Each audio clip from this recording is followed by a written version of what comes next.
Las Vegas, Nevada. Private Kronk Training Academy, March 15, 1973. Thursday afternoon, 4:45 p.m. The air inside the gym is thick with testosterone and disbelief.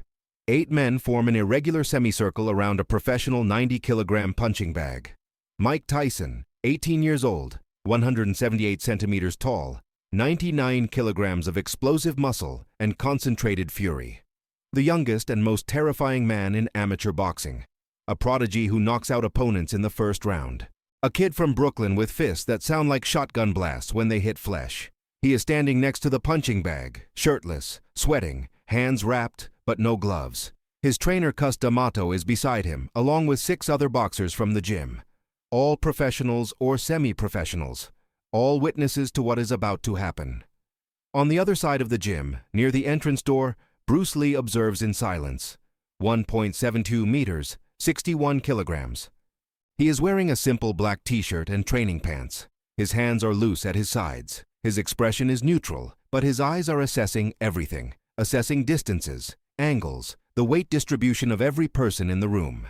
Bruce is in Las Vegas for meetings about his next film. Someone mentioned that Mike Tyson, the teenage boxing prodigy, was training in the city. Someone suggested a visit. An exchange of ideas between combat artists. It seemed like a good idea in theory. In practice, it turned into this. A room full of skeptics, with Mike Tyson in the center, making statements that echo off the gym walls. "I respect martial arts," says Mike, his voice still young but loaded with absolute conviction. "I respect the discipline, the philosophy, all that stuff. But let's be honest here. Knockout power doesn't come from speed. It comes from mass. It comes from weight transferred through the fist. Basic physics. Force equals mass times acceleration. You can be fast, you can have perfect technique, but without mass, without real weight behind the punch, you're not going to knock out anyone who matters." He points to the punching bag. "This bag here weighs 90 kilograms. When I hit it, it flies. It swings on the chain. Why?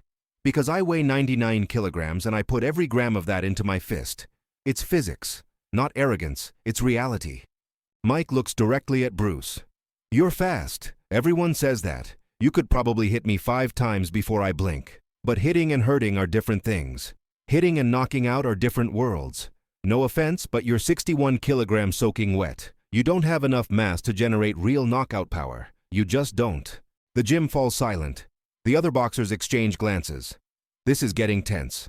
Bruce doesn't respond immediately. He just keeps observing Mike with that unnerving calm. When he finally speaks, his voice is low but crystal clear. "Interesting theory," says Bruce. "You're partially correct. Mass is important in boxing because boxing has rules. You can only hit with the fists. You can only hit certain areas. Within those limitations, yes, more mass usually means more power." He takes a step forward. "But knockout power isn't just about dropping someone. It's about shutting down the system, about overloading the nerves, about attacking points where the body has no choice but to stop functioning. That doesn't require mass. It requires absolute precision and understanding of anatomy." Mike smiles. It's not a mean smile. It's genuine. He's enjoying this. "Then show me. Here's the bag. 90 kilograms. Show me how a 61-kilogram man generates knockout power." Bruce looks at the bag, then back at Mike. A bag has no nerves, no solar plexus, no pressure points. Demonstrating on a bag proves nothing. "Then demonstrate on something that does prove it," replies Mike, his voice carrying a challenge. "Demonstrate on me." The room erupts in murmurs. Cus D'Amato intervenes immediately. "Mike, this is crazy. You're my fighter. I'm not letting you risk injury for some ego demonstration." "It's not ego," says Mike calmly. "It's curiosity. I want to know if this is real. I want to feel if a 61-kilogram man can really generate power that matters." He looks at Bruce. One punch, no visible wind-up, no running start, no momentum, just you standing there and me standing here. You hit me once anywhere except the face. My face is my bread and butter. Anywhere else.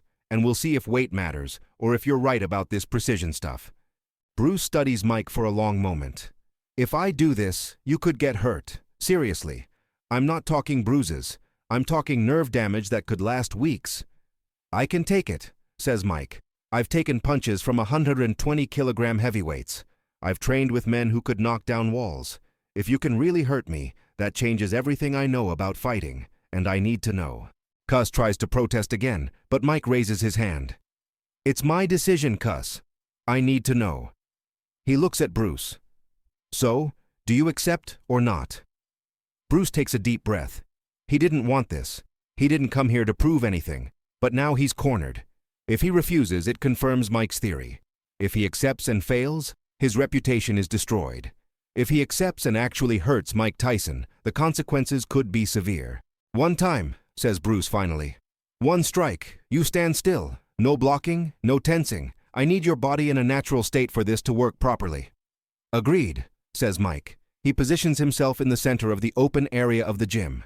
He opens his arms, lets his hands fall to his sides. His torso is completely exposed. Abdominal muscles like armor plates, broad pecs, shoulders that look sculpted from granite. This is a physique built to absorb damage, built for war. Bruce approaches. He stops 3 meters away. "Where do you want me to hit?"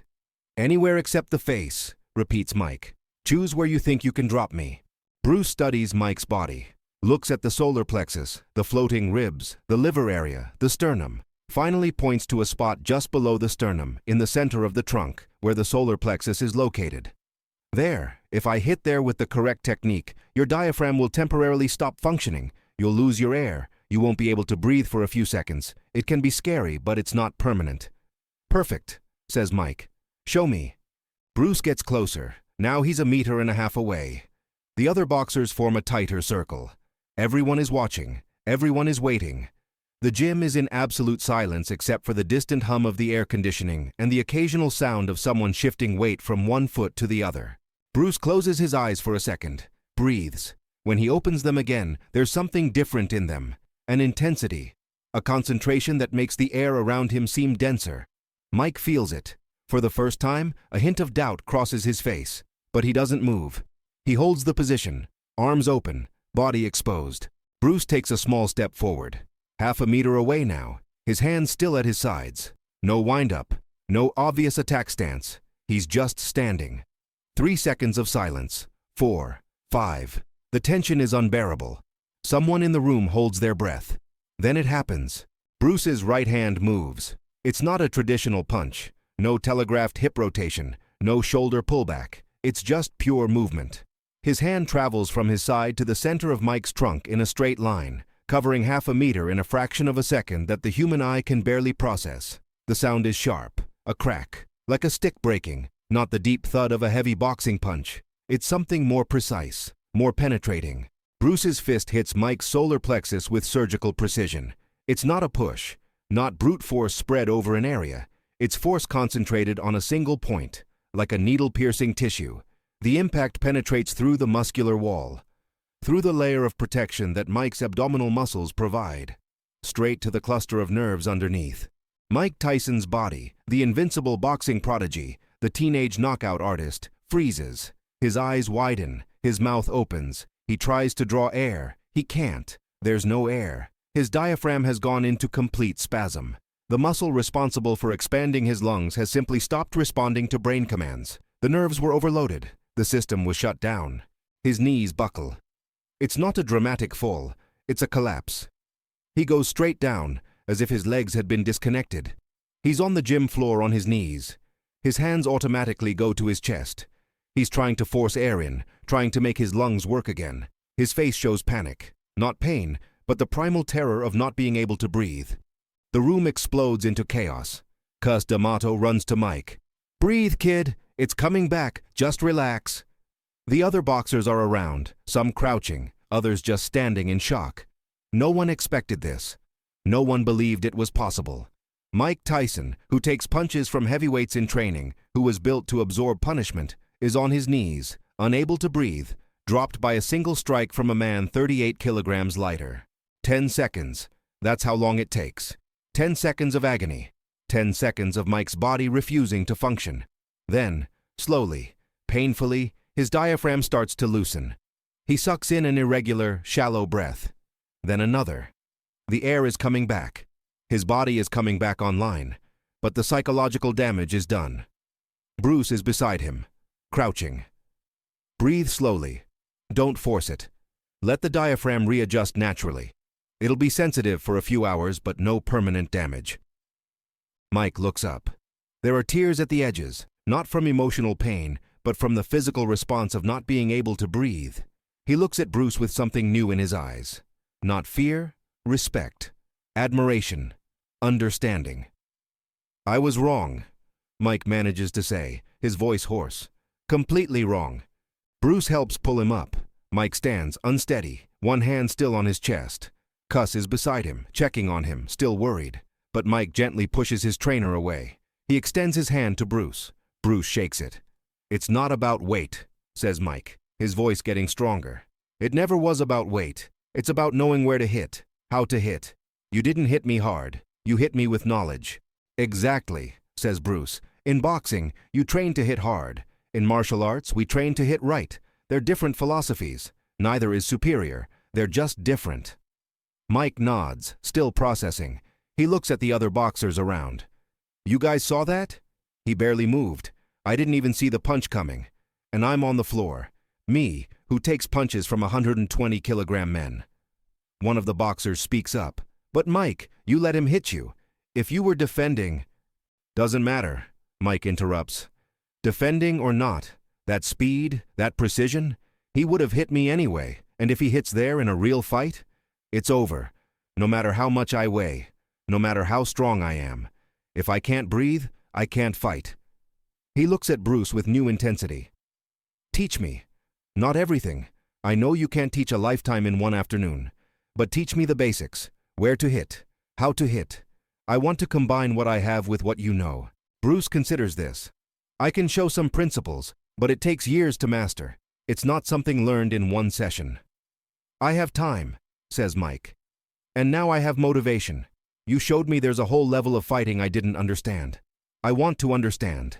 For the next 45 minutes, Bruce Lee works with Mike Tyson and the other boxers in the gym. He doesn't teach secret techniques. He teaches concepts, pressure points, nervous meridians, the difference between hitting muscle and hitting nerve, the difference between distributed force and concentrated force. He demonstrates on the punching bag, showing how a 10-kilogram force strike applied in the right place does more damage than a 50-kilogram strike applied in the wrong place. The boxers absorb it all, ask questions, test theories on the bag. Mike is quieter than usual, still processing what happened, still feeling the sensitivity in his chest where Bruce's fist made contact. When the session ends and Bruce prepares to leave, Mike walks him to the door. "This stays between us," says Mike.